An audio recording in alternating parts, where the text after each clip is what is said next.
If you want to gamble with your retirement money, all I can say is be my guest.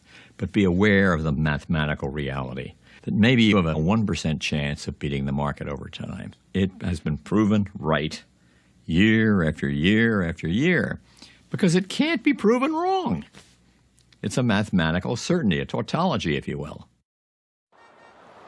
Jack Bogle would say, stop fooling yourself. You're better off investing in a broadly diversified index fund than in actively managed mutual funds. What do you say to that? I think he's I'm not going to second guess him. I'm going to say that I think that there's a role for actively managed product in the marketplace. But that is second guessing him. He's saying. Okay, so I'm second guessing Jack Bogle. I'm respectfully disagreeing.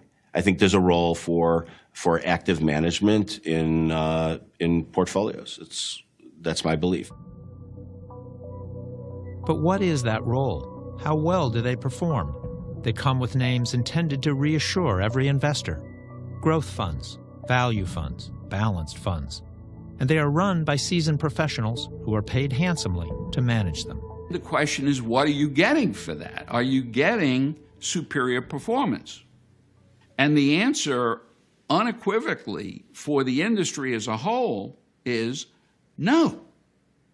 There's no scientific evidence that mutual funds outperform a simple strategy of holding the market index. The verdict is in. It's been in for at least a quarter century. All else being equal, you should buy the cheaper fund. And one of the ultimate dirty secrets of the fund industry is that a lot of people who run other fund companies own index funds in their own accounts and don't talk about it unless you put a couple beers in them.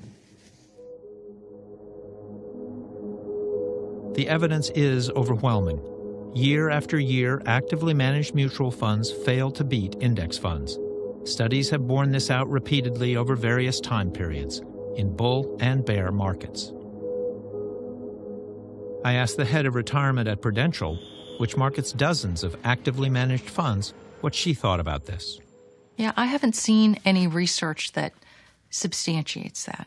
I mean, I don't know whether it's true or not. I honestly have not seen any research that substantiates that. So all the research that's done at Vanguard that makes that argument, you've looked at that?